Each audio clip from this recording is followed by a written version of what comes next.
Hello, my brothers and sisters on the Dragon's Path. My name is Tim Heyer and I believe in dragons. And welcome again in the Belgian forest, where I'll explain a bit more about the Dragon's Path. I don't believe in the Christian Bible. I don't believe it. But there were several things that has to do with the dragon. If a Christian says to you that they don't believe in dragons, well, then they don't believe in their own Bible. It's not really logical, of course, if they don't believe in dragons. Several times a dragon was appeared in front of the book, in the Ancient and in the New Testament. And one of these dragons was called Leviathan. Leviathan was the dark half of God, not that he was a devil. They changed it, that he will become a devil, but in fact Leviathan was the dark half of the Creator himself. It was not a him or a she. It was both of them. It had both energies, and it was said that Leviathan was thrown down in the abyss of fire, alongside where Lucifer as well is the same time. That is why it was very strange to me to encounter someone, a dragon being called Lucifer, but also a dragon being called Leviathan. They were both figures that were standing inside of the Bible. I don't believe in the Bible because to me, it's very too human. Doesn't make sense. It's not logical. It's supposed to be what humans want to hear, to me. But yeah, it was very strange to meet two entities that were standing in something like the Bible. And and I just didn't know what to think. What would I think, actually? Is the Bible real or not? Well, actually, in the end, I didn't care. I wanted to follow my path, and we will see what is true and what is not. Leviathan. Okay, something about him.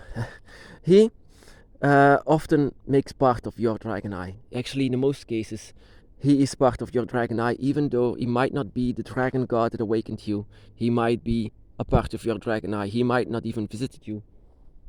That doesn't mean that he's not a part of your dragon eye. It can be very, very much that he is. The reason for that, because he is very curious.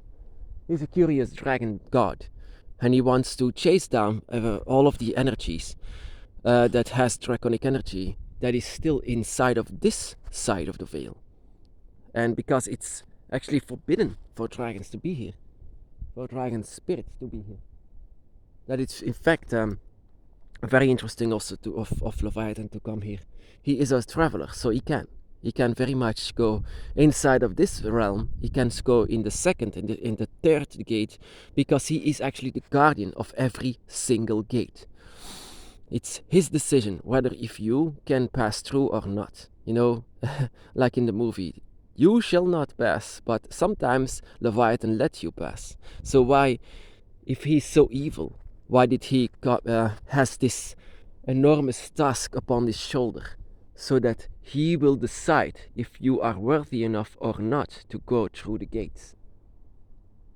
He is the guardian of every single gate, but also the guardian of the Dragon's Gate. He's also, let me tell you, a bit of a judge that you'll say that you are worthy, like I said. But he is also the one that stands, what stands in the Bible, that if apocalypse comes there, he will be here and judge you. He will take you along into his void. And there is also a lot of stories from the void. Why is he the ruler of something so dark and depressing? Because, like I said, everything in this world is dark and light. And he just rules the dark. Dark doesn't mean bad. It means that you will learn from this, and you will eventually try to understand Leviathan, because he will actually try to let yourself be a part of him and him be a part of you. What Leviathan is trying to do with the visit that he's trying to get to you is that he will leave a part of him behind inside of you, so that he will become a part of your dragon eye. So you with a visit from him, you will, without even knowing it, not from in the beginning, but because Leviathan said so, that Leviathan will become a part of your dragon eye, just because he will leave a part of him behind, and this part of him will be his soul, just a tiny piece of it, and he will be with you forever. Can you decide that he will do this? Can you ask for him to do this? You can always ask him, but in the end, his word is the last, especially because of you who are walking on the dragon's path. This is actually not your decision. This is his. This is actually, even that the other dragon gods that awoke you, it might not be Leviathan that awoke you. It might be a totally different dragon god, but in the end, his word is the last, like I said. Does it make him evil? Of course not. It just makes him an authority. He is an authority, or she is an authority, or whatever. And it's said that the void is inside of him, that he is the void, that he can visit his own realms, is inside of him. They also call it Leviathan's womb, that Lucifer and all of these gates are inside of it, because he is the creator of it. It's in it's his domain, but it's also his body. Everything that you see is his body, and so the gates as well. So outside of it, there is no universe. That is what I try to understand from this. This, of course, takes a lot of books to read, but also a lot of understanding, because Leviathan once visited me as well, without knowing it. I was actually done with this because I saw my guardian and Tiamat that visited me in a very loving way, because I was not prepared for a visit from Leviathan. I thought these were my dragons. I know everything. Yeah, of course not. I still needed to have a visit from Leviathan himself, and he left a piece of him behind here with me. Try to understand darkness itself. Try to understand what hell is for real. And I'm very, very grateful that I could see something like this. But I'm still trying to figure things out, trying to learn from everything that I see. Of course, it makes sure that my draconic energy was still growing now. Still growing now. Because it had a kiss from Leviathan. And this kiss was not as I thought it would be. I had a kiss from Tiamat and my guardian. But this kiss from Leviathan was changing me for a third time. For a third time ever. That awakened me. If I just think about it, back then when Leviathan was awakening me and showing me all of the darkness and his void and the gates and how everything works. I've been to the void, I've been to the gates because of my guardian. My goddess showed me what it means, and Leviathan showed me what it can do. The kiss from Leviathan, I always say, this is actually in my book of Dragon Shadows that I showed it. This was the kiss of the dragon, the kiss of my guardian, the kiss of my goddess, and the kiss of, the one that makes sure that he was a part of my dragon eye, and he might be a part of yours, alongside with your other dragon god that awoke you. Leviathan is always with me. Tiamat also, my guardian as well, but Leviathan will always be a part of me, even though I sometimes refuse to acknowledge him, because he was so rude.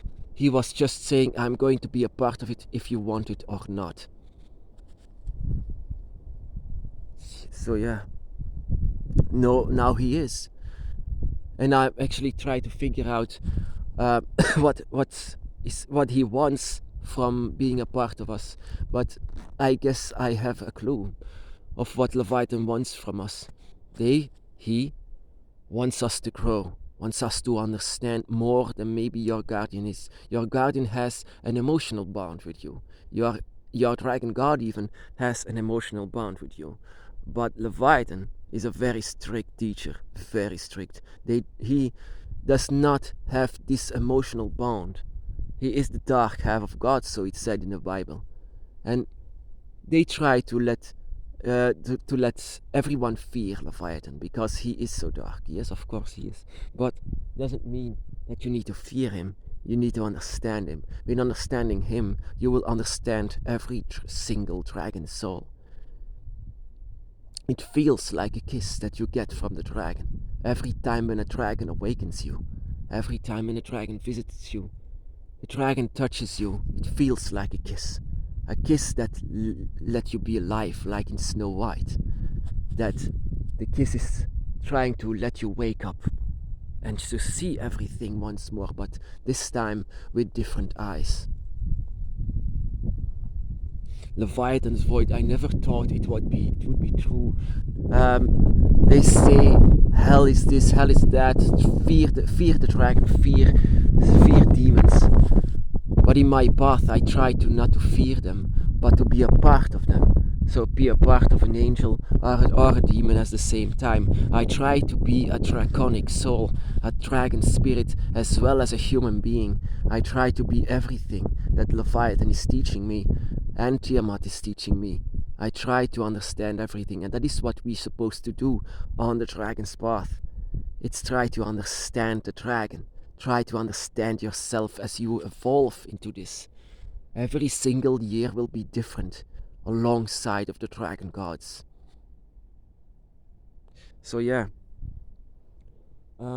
if I tell this, of course, to everyone else, it's different. They never heard of something like this. That is because everyone who gets a kiss from the dragon will keep this for themselves. What I'm doing now by sharing this is exceptional because a lot of people like to keep this for themselves, but I never felt that I should keep this for myself, that I actually had the permission to tell this, to tell to the people who Leviathan is, who Tiamat is, who the dragons are.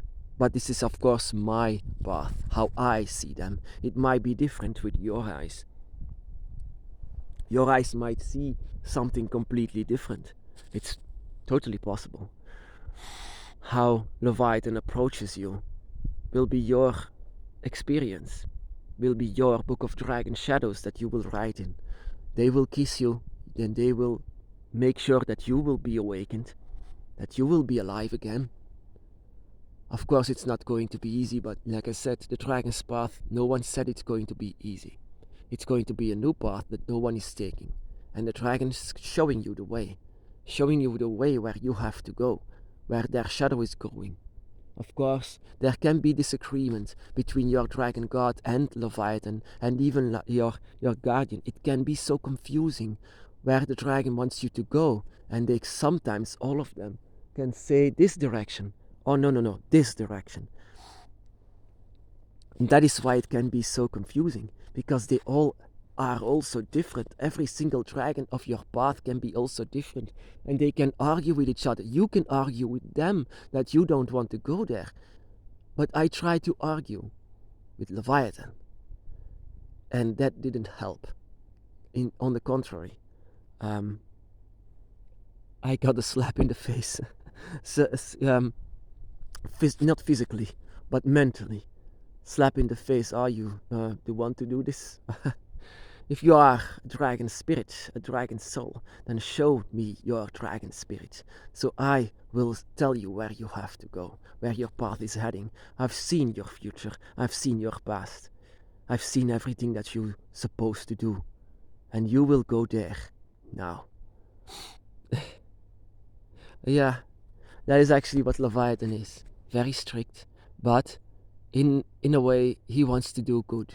He wants to do good for us, because we are actually like him in a lighter form, a draconic spirit. But this draconic spirit that we are needs to learn, and that is what Leviathan wants from us, learning all the time. And when we are cast into the lake of fire, as Christians like to call it, but it's actually Leviathan's void, then it's also meant to learn, so that we can go out and learn how to fly out, that we can use our wings. And once we can use our wings to fly out of it, then you are free to leave. And you have learned. And as long as you stay in the void, you will see all of the spirits that are down there. All the spirits that are up there. It's not down or up, as above, so below. It's going to be the same. It's in the middle of it where the gates are. We are living in one single gate, one single dimension inside of a universe. A totally physical universe. It's actually strange once you discover things like this. Leviathan is a very powerful dragon god. Very powerful. Of course, humans don't want to acknowledge him or her. But they don't want this. It's not a human. It's a dragon. So yeah. It's this path of the dragon is showing you a lot of dragons, a lot of gods, a lot of guardians. So whatever your dragon god is with you, let them have this kiss with the dragon, the kiss of the dragon. Let Leviathan also kiss you, as in a way. The kiss of the dragon. I call this the kiss of the dragon because it feels like it. Like I said, like Snow White. And then you wake up. That's it. My brothers and sisters, be blessed.